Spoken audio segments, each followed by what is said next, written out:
Witch's Tale.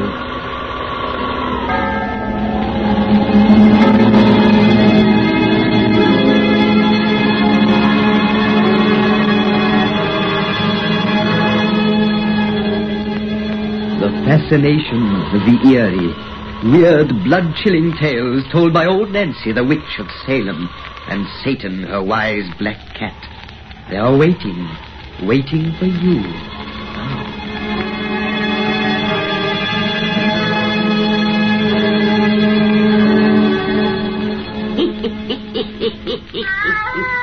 Hundred and 2-year-old I be today. Yes, sir, 102-year-old. Well, Satan, now it's time to spin these folks another of our cheerful little bedtime stories. Douse out them lights, so we'll have it nice and dark. When you listens to our tales, sitting in the gloom, it helps you to have purty dreams. Now, draw up to the fire and gaze into the embers. Gaze into 'em deep, and soon you'll be away out west in Michigan. And there, in a fine big house where there's a party going on, begins our yarn called Rat in a Trap. Rat in a Trap!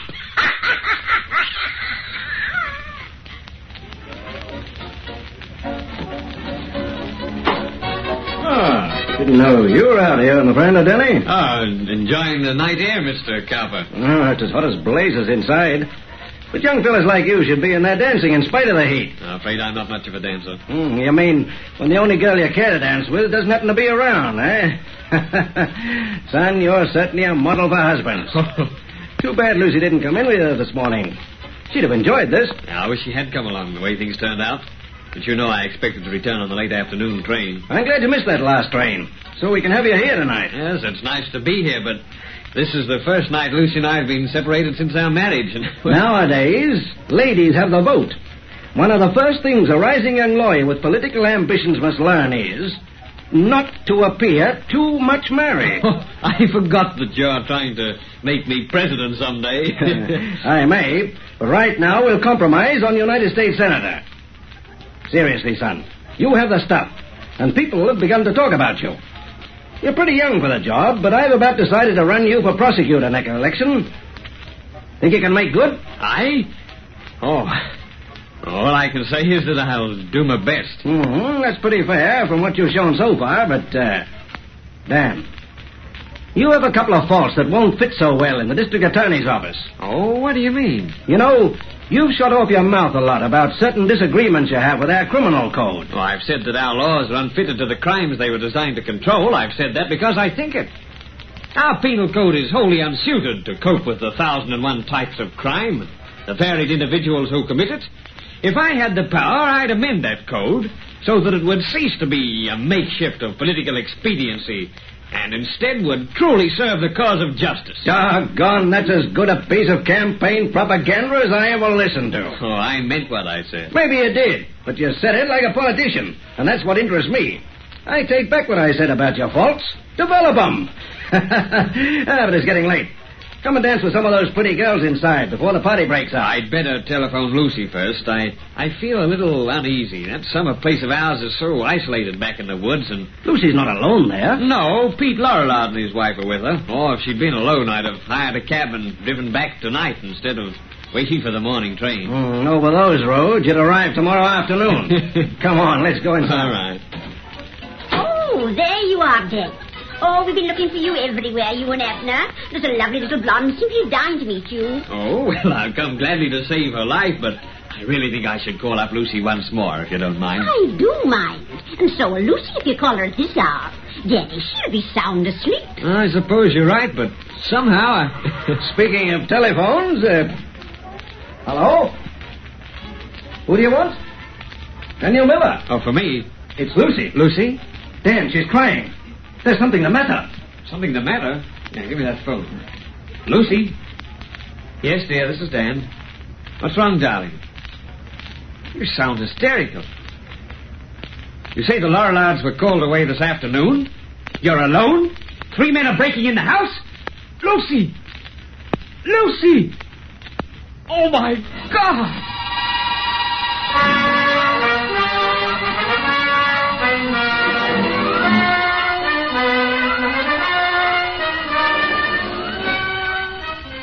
Three tramps, dear. Hobos. Drunken brutes. They're breaking in. Oh, God! They'll be inside the house in a moment. Lucy, and I'm 50 miles away. Yes, you can't help me, and I can't help myself. We're both helpless. Helpless as rats in a trap. May God forgive me for what I'm making you suffer, but I had to call you to hear your voice for the last time. The last time? Yes, the last. These men are beasts. They're drunken. They know I'm alone. You have a gun? The gun I gave you. I have it in my hand. I fired all the shots but one. I saved that for myself. No, no. It's the only way. Listen, dear. Listen, please. You can't help me now. But maybe you can punish after I'm dead. Oh, God, Lucy. Listen, darling. I have so little time. The leader came here this afternoon begging food, and I saw him plainly. He's a big, dark, unshaven man with a livid, criss-cross scar above his left eye that runs from brow to temple. Remember, dear. Remember. Oh, Lucy. Wait. Mr. Lorillard drove him away. Then the Lorrillards were called to town. The man had been watching. He came back with two others. One, short with red hair. The other, a blonde man with a limp. Remember, dear. Remember. They're in the house. Lucy. The lock to this door won't hold a moment. They're beating at it now. The door is giving. I have the gun ready. A bullet through my head. They can't hurt me. Lucy. Remember them, dear. Remember. They're here. Dad, please, Dad. I love you, dear. Goodbye. Lucy.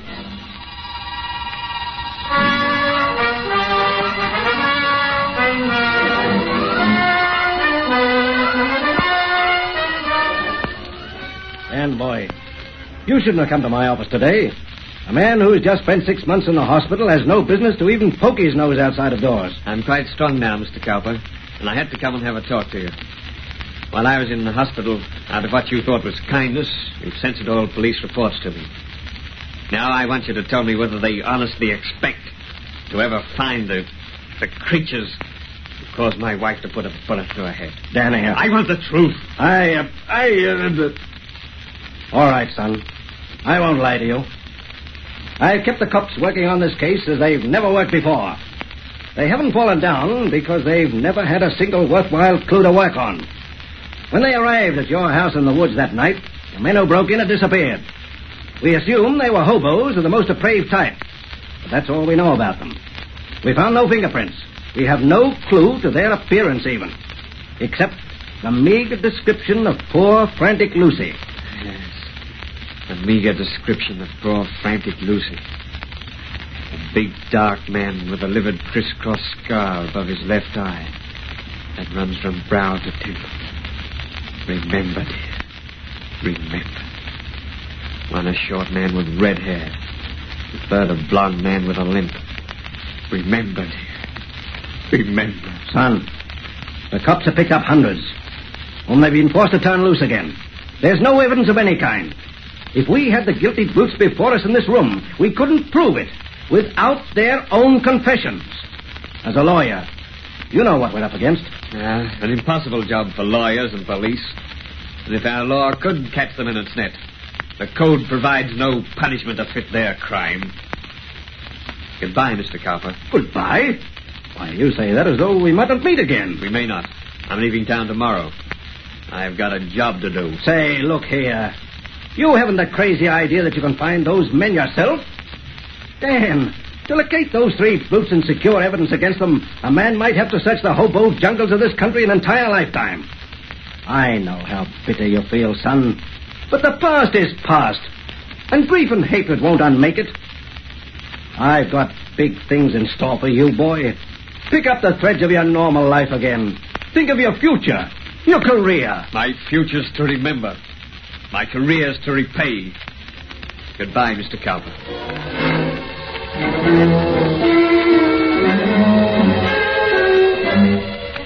Hello there, Lawyer Thomas. That Yankee partner you on around? You might find him down by the railroad yards, Jesse. Dave Morton sure picks his some funny friends. Why do you suppose he likes them tramps, lawyer Thomas? I have an idea. Sure, that man's been in this town off and on for nigh 8 years now. Yet no one knows him. Well, I wouldn't say that, Jesse. I know him pretty well. Yeah, know why he jumps like a shell-shocked soldier every time the telephone rings? No. Yeah, know why his hair's snow white when he ain't a day more than 40? No. Know what his real name was before he changed it to Dave Morton? No, and them things is none of my business or yours. Just the same, there's a mystery about that man that sort of worries me. Lawyer Thomas, why do you suppose your partner, Lawyer Morton, pays me $5 cash money for every tramp we get in the jailhouse who I persuades to take him for a tonic? My partner pays you money to secure him hobo clients? Are you here now to bring him such a case? But this time it's just for joke. The client I'm bringing him today is that tramp who murdered the old woman. Big Mike, the dog Sheriff Greeley rescued from the lynching mob last night. Big Mike asked me to get him Mr. Morton for his lawyer. Yeah, said a pal of his had told him about him. No partner of mine is touching his case. If Morton got the brute off by a miracle, they'd both be lynched. Yeah, here's Morton now. Hello, Jesse. Hello, Tom. Hello, Dave. Lawyer Morton, a man over at the jailhouse who ain't got no money wants to hire you to get him out. Thanks for bringing the message, Jesse. But if you're speaking of Big Mike, I've already seen him. I'm going to defend him. You're going to defend Big Mike? Yes, Tom. Lawyer Morton, you're joking. Dave, you're mad. The man is guilty. Guilty as hell. I'm going to save him from the rope because I like his looks. He's a big, dark man with a scar above his left eye. A livid, crisscross scar that runs from brow to temple.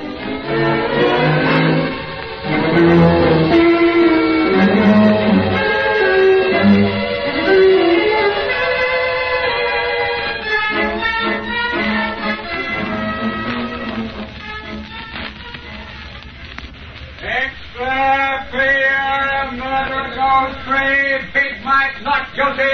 Extra payer, Morton wins acquittal, jury frees Big Mike. Extra payer. God. Look at the people buying them papers and then standing round reading them, talking about me.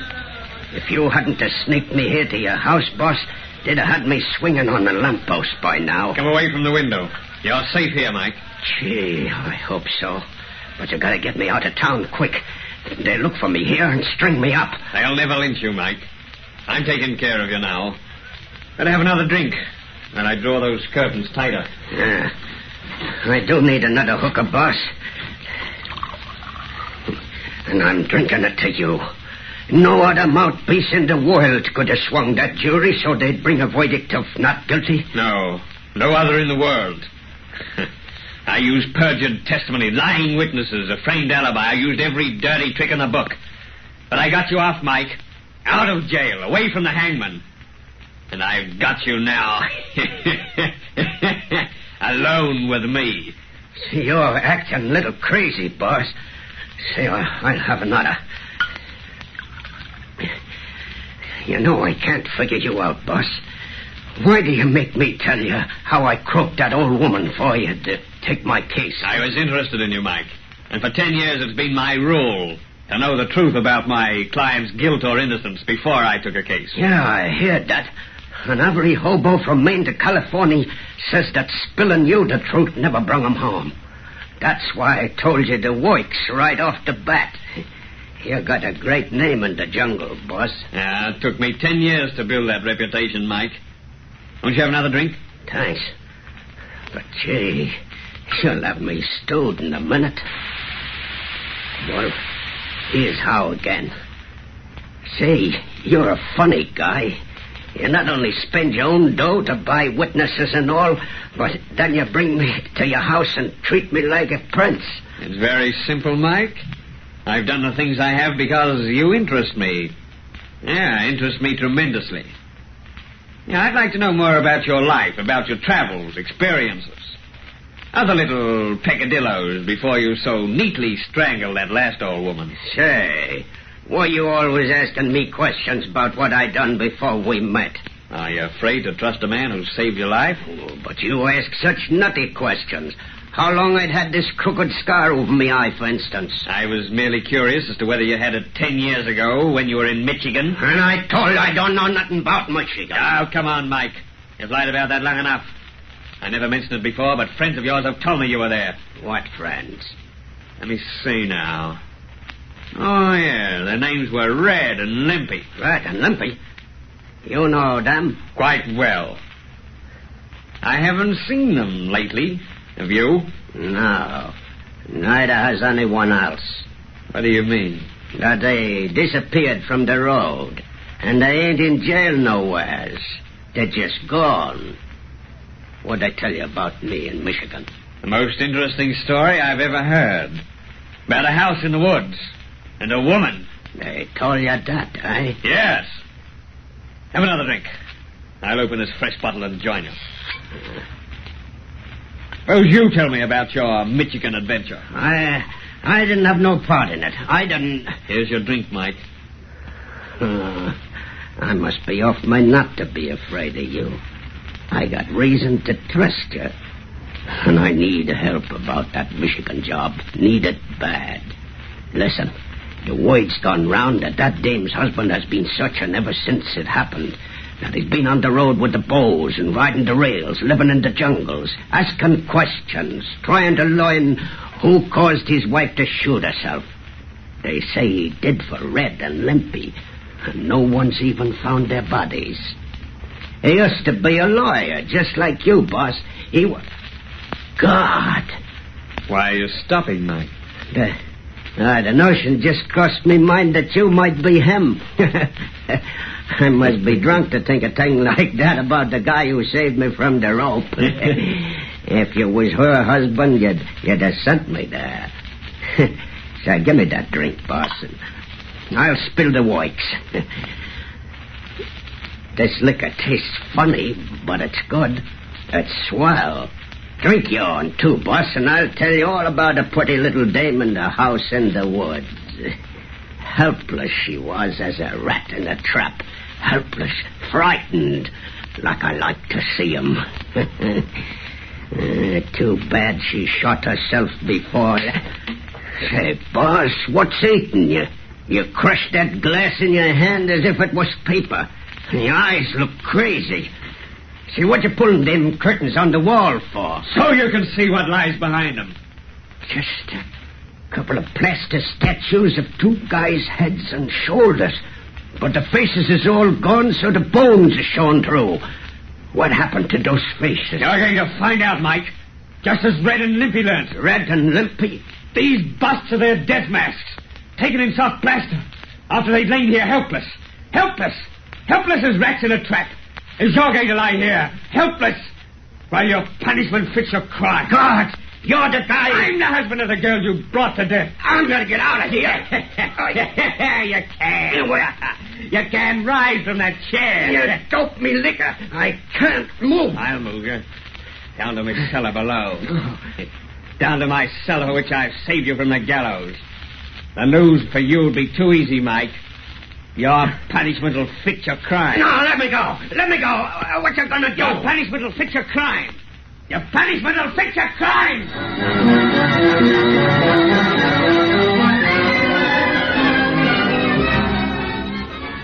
You can't see a thing in this cellar, can you, Mike?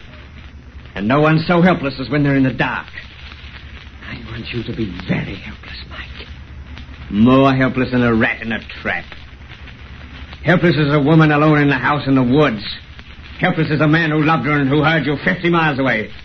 Helpless as a man who heard the shot that killed her. But couldn't raise his hand to save her. What you gonna do to me? Hey, you got me tied to stakes and spread eagle on the floor. But how you gonna kill me? What you gonna do? You're struggling, Mike. But your bonds will hold. I tied them very tight. What did you do to Red and Limpy that you're gonna do to me? In them plaster busts upstairs, what happened to their faces? Guess, Mike, guess. If you don't tell me, I'll go nuts. Nuts, I tell you, raving nuts. Oh, no, you won't. Not for many hours. I've investigated the length of time required to drive men mad. Your brain's undeveloped, so it'll take you longer than most. Help! God, if I could only see you. Oh, you're putting something over me head. Yeah, part of a little apparatus that made Red and Limpy featureless. Use your imagination, Mike. You may guess how it's done. Oh, God. Oh, God, why don't you curse at me, beat me, kick me, do something I can understand? What are you going to do to me when you leave me? How am I going to die? When I reach the top of these stairs, you'll know. When I open the secret panel, it will soon be the door of your tomb. Then you'll have a moment's light. Just enough for a quick, short glimpse around you. Two skeletons beside me. The bones of Red and Limpy. What else do you see? There's a cage coming over my head. A cage like a rat trap. Oh, it is a rat trap. A rat is in the cage with me. And soon he'll be crawling over my head and biting. Ah, that's what happened to the other faces. A rat. No. Don't leave me in the dark waiting helpless, guessing when that rat's going to start a bite. That's your punishment, Mike. Oh, goodbye. Ah! The third, Lucy. And the last. I remembered. And I repaid. Martin! Dave Martin! Martin! Yes, Tom. I hear you. For God's sake, let me in! Quick as you value your life! I'll let you in, Tom. What's the matter, Tom? What you knew would be the matter when you got Big Mike acquitted. A lynching mob is formed and a tenant for this house. They won't find Big Mike here. He's gone. They ain't after him. They're coming here with the rope to hang you, Dave. They can hang me if they want to, Tom. They think I wish to live. I don't. Oh, you're talking like a fool. Come on. There ain't time to talk. But I want to talk, Tom, about imagination. Imagination that can see a living rat in a crumpled old grey rag and mutilated human faces in two old broken plaster busts of poor blind justice. Imagination that kills more horribly and surely than if the things it sees were real. Dave Martin, I think you're mad. That mob is almost here. And if they find you, they'll hang you to a tree. Keep away from that front door. Here, what are you going to do? I'm going to meet them. Those who usurp the place of justice must expect a punishment to fit their crime.